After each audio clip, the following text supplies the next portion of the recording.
Have you ever heard the sound a scalpel makes as it slides over bone? If you haven't, it's like a little blade scraping over a hollow rock. The bone isn't as solid as you might think, not as solid as the blade at least, and the sound has an eerie quality to it. The more I reflect on the sound, the more it reminds me of nails on a chalkboard or sidewalk chalk that kids drag over the pavement. It's a weird noise that sets your hair on edge and makes you grit your teeth against the intrusive grinding. I've had a lot of time to think about that sound in the years following my wife's death. That was the sound, though, that woke me that night. It had been a long week, the department reeling over a series of brutal murders, and this was the first night I got to sleep in my own bed in almost 4 days.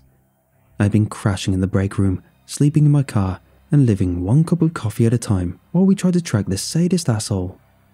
I know many cops in the same situation, but as most of us are locals, the desire to see this guy brought to justice is palpable. The killer had been sticking to a certain area. My area, actually. He was killing with no pattern, no particular demographic, and seemed to be sticking to those in this particular part of town.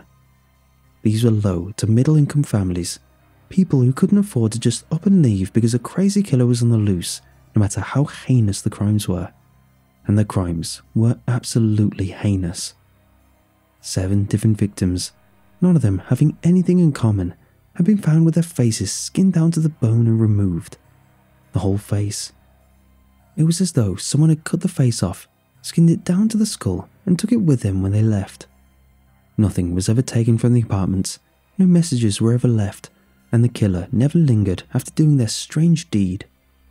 We called him a killer, but the victims were usually still alive when they left. They died from the blood loss afterwards, sometimes living for hours, lying there as they watched their life leak away as they screamed wetly. The last one was a store owner, well liked in the community. The one before that was an 80-year-old grandmother. Before that, a 19-year-old girl who was popular with the boys in the neighborhood. A bike messenger, a beat cop, an aspiring actress, a high school student who was once a beauty queen. None of these people even knew each other. There was no connection besides where they lived, and no one could even find a single person that any of them knew in common. The only connection they all had was being well liked. I had been sent home that night. My captain was telling me I looked like crap, and I needed some sleep in a real bed. My wife had been waiting for me. Captain Weems may have called her before I left, and the night had been a good one. She had saved me dinner, roast and potatoes, which I like, and we had cuddled on the couch as we watched something on Netflix. As tired as I was, I remember feeling warmer just by the time I spent with her that night. When she looked up at me, her head pillowed in my lap, I remember thinking I was the luckiest guy in the world. When I fell asleep after a rather heated lovemaking session, I found myself looking forward to the next day, hopeful that we could catch this guy and get rid of some of the fear that was hanging around like a cloud. When I came awake, it was because of the scraping noise. Some nights, I wish I had just stayed asleep. I lay awake for a few seconds, listening to the scraping sound and wondering what it could be. It was an alien sound, like a nail dragged across a window. There was an underlying sound as well, a wet and muffled sound that sounded like someone having a bad dream. I rolled on my side, thinking that my wife was having a bad dream and wanting to comfort her. She was prone to nightmares. Her childhood had been less than ideal, but I found myself unable to move. My whole body was heavy, my muscles unresponsive, and all I could do was lie there and listen to her soft groans and husky moans. I kept trying to move, but this was different than a bout of sleep paralysis somehow. This felt like being out of my body, unable to control it. Then, my eyes tracked to the mirror that sat atop my wife's vanity, and I felt a scream hang in my throat like a piece of meat. I was choking on the scream as my mind tried to process what I was seeing. I was dreaming. I had to be. Things like this did not exist in the real world. This was a nightmare. Maybe I was even the one making those noises I kept hearing. This simply could not be happening. I was dreaming. I was nightmaring. I would wake up and this would all go away. The longer it went on though, the more I concluded that it was happening. The thing reflected in the mirror was nearly 7 feet tall. It crouched in the bedroom, leaning over my wife as it slid one long finger over her face. Its head was large, a large grey baby doll head with a face covered by a grotesque mask that looked stuck on. There was a spread of red around the mask's corners, and it looked stretched and frayed. The creature's body was grey, long and disproportionately slim, on a pair of spindly legs that disappeared below the corner of the bed. What interested me the most, however, were the long, grey arms that ended in very sharp fingers. Fingers he was currently sliding over my wife's face. He was taking that long finger along the same track again and again, and I could see a trickle of blood sliding down one of her cheeks as I watched helplessly. I could see a trench working its way through her skin, the blood beginning to run more freely as he went. His eyes, his overly expressive blue eyes, followed the finger's path as he worked, and I tried with all I had to break out of whatever held me. The too big head looked up from its work, and I realised I was shaking a bit as I watched him. His hand stretched out, impossibly long, and one of those claws came to rest in my ear. It was cold and wet, like a fish that's been plucked from a stream. Suddenly, my shuddering stopped, and I realised why I couldn't move.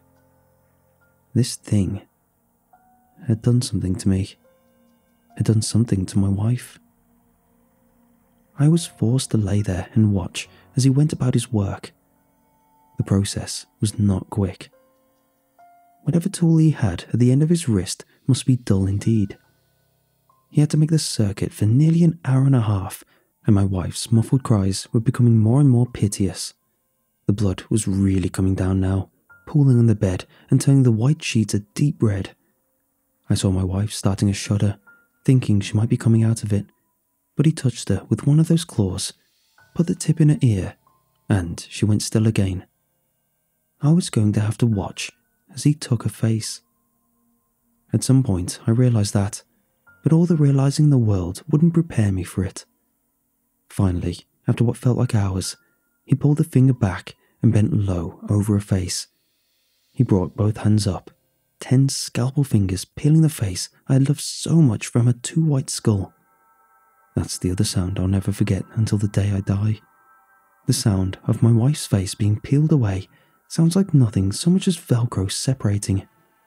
I saw it in the murky glass as it came free, and for an instant I could see the creature's face too. It pulled off the old mask, and I realised too late it was the face of the shopkeeper we had found a few days ago.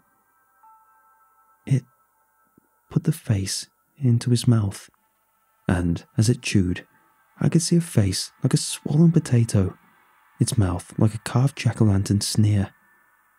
Its rubbery teeth chewed at the flesh as those eyes stared blankly into space. It had a pair of too expressive blue eyes, and for a moment I thought they might have come from a doll.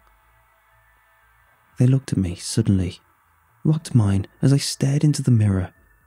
Those horrible blue eyes held my gaze for a count of 20 before it slapped the new face on with a wet chuck sound. Those eyes stared back at me through the eye holes of my wife's detached face, and the creature went out through the window without a second look back. Those eyes, peeking jealousy out of my wife's face, were the worst part, and that face haunts my dreams every night. By the time I could move, she was dead. She came out of it before I did, though. She lay in the bed, gasping wetly, and called for me. I didn't know if she could see me. Did her eyes still work? She passed out a few times as she tried to turn her head, finally just laying in her own blood and calling for me softly. She wanted me to save her, wanting me to wake her up from this dream. It was impossible for her to be dying in her own bed after having her face cut off. I began to get some feeling back in my arms as her voice trailed off. I could flex my fingers, but my arms didn't start to work until after she had slipped off.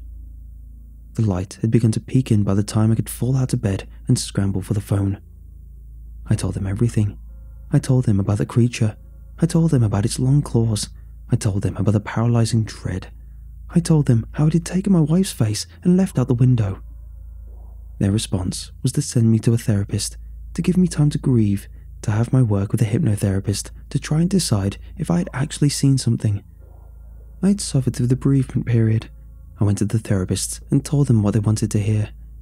They wanted to tell me that the creature was a way for my mind to cope with what had happened. I knew better though. I used that downtime to gain information on this creature. There wasn't much to go on. The crimes had all been committed within 2 blocks of each other, all in a central location, all in the part of town that housed several large apartment complexes. I asked around, seeing if anyone had seen anything like it, but I got a few answers. Some of the homeless people had told me they'd seen something skulking about lately, but most of them were too strung out to be credible. A few of them led me to an abandoned underground station that had once been central to the area but now stood abandoned. The homeless didn't stay there anymore, and if they did, they stayed forever. Or so they told me. After a month of bereavement, I came back with my information compiled and ready to hand to the chief, but I returned to a very different work environment. No one believed that I'd seen a monster steal my wife's face, and I began to hear rumbles around the station that I was a suspect somehow.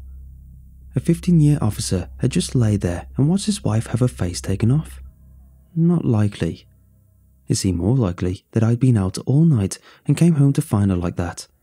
It seemed more likely still that I was the killer, banking on the idea that my reputation would put me above suspicion.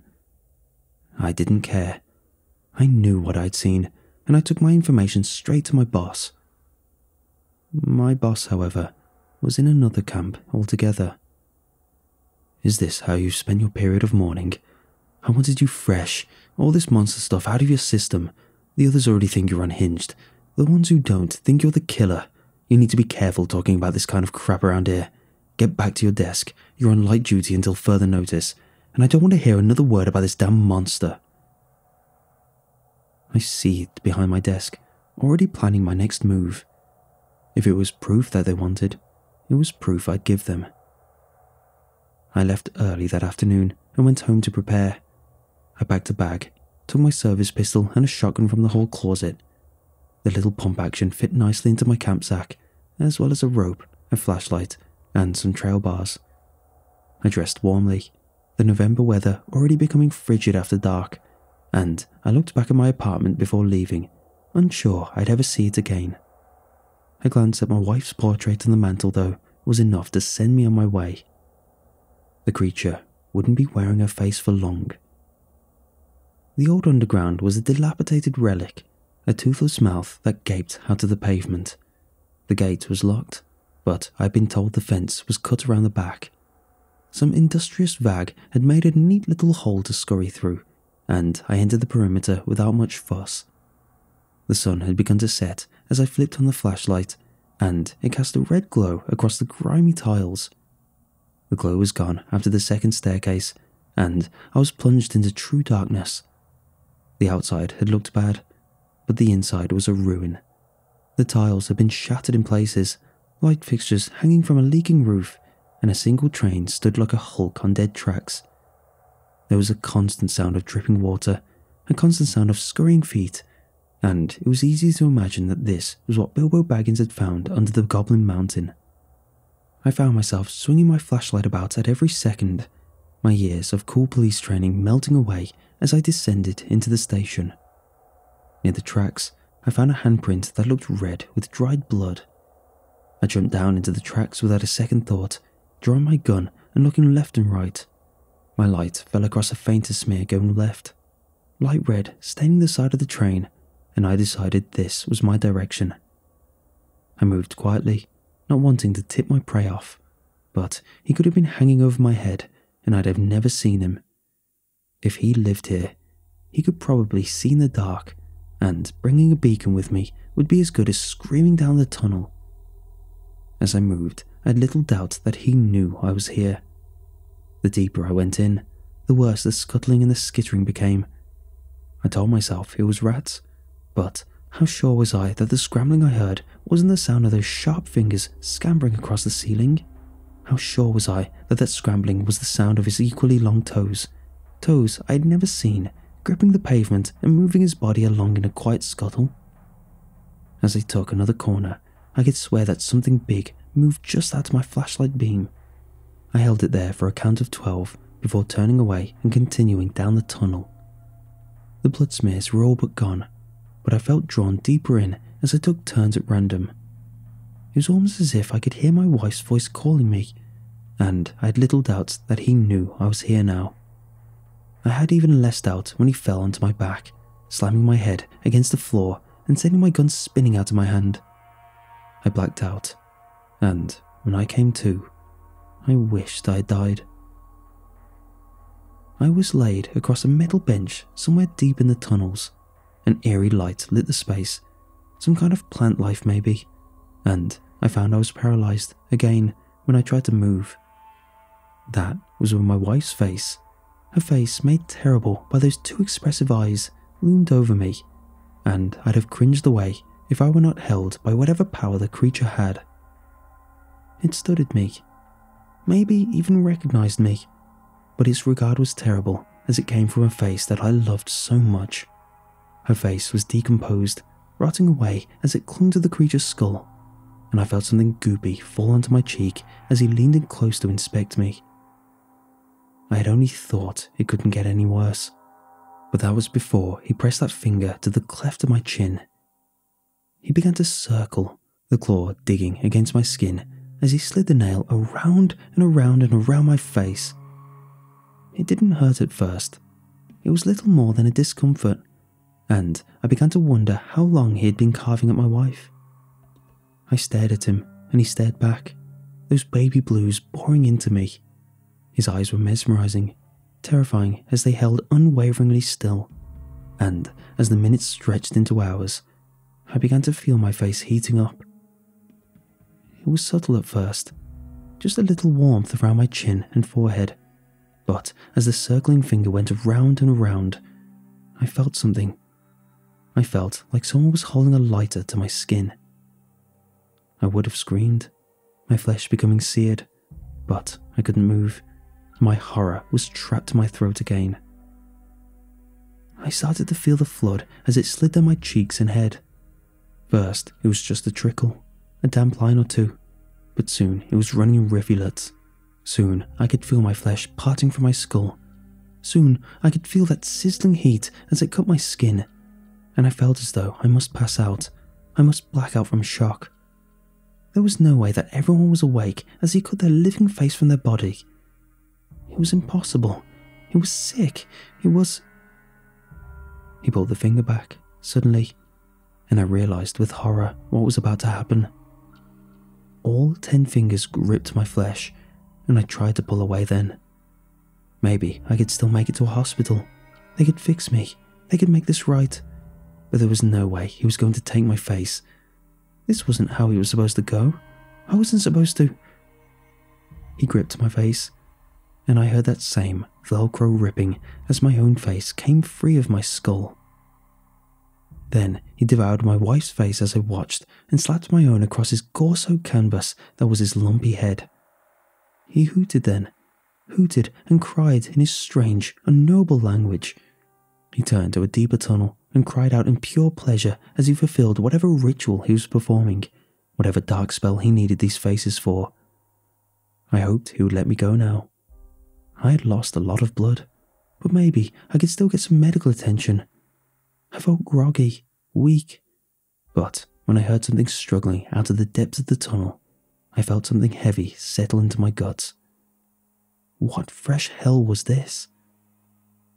Out of the darkness, lit only by whatever phosphorescence dwelt down there, came a hulking thing that slid on long grey limbs. It was spider-like, a massive grey blob that pulled itself along on something like tentacles, each of them ending in the same hooked fingers as the creature. It lowered its equally mushy face to the creature, taking in the face, and I heard something speak in a voice made of broken glass. "Do I please you, mother?" it cried, and that voice was full of hope and terrible longing.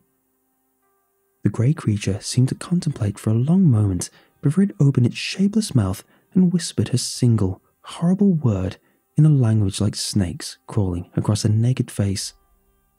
Ugly. Then it pulled itself back into the depths. I heard the creature sobbing as it fell to its grey knees and wept.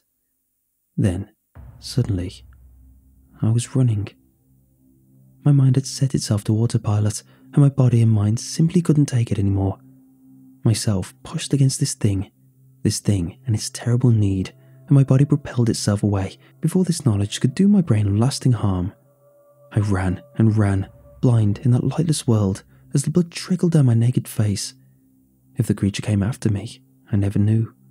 If the thing that wore my face came after me, I never knew. I was running 1 second, the darkness pressing in all around me, and the next, my world was full of light, and I was falling into oblivion. The next thing I knew, I was in a hospital, being told how lucky I was to be alive. An undercover cop had followed me to the underground entrance and had waited to question me when I came back out. When I didn't come out for several hours, he called in people to come look for me. Those people had heard me screaming through the tunnels, caught sight of my faceless form in their flashlights, and caught me before I fell. I'd nearly died on the way there. I'd simply lost too much blood, and my body was in some kind of shock. They sedated me, my night terrors causing me to buck and scream, and I'd spent nearly a week in a hospital bed. No one thinks I'm crazy anymore, and no one thinks I'm the killer. Certainly, no one believes that I cut my own damn face off. I'm writing this as a warning. This is a warning. A warning to anyone living in the area. Get out. Leave your home and get out. This creature has no rhyme or reason for his actions. He seeks only to gain something that I believe he will never find. I'm safe now. A faceless horror who will have to live with the knowledge I discovered until the day I die. But you needn't suffer my fate. Get away from the cheap side. Get away from the concrete apartments and get as far away from the city as you can. Lest you become one more face for this monster to show its mother.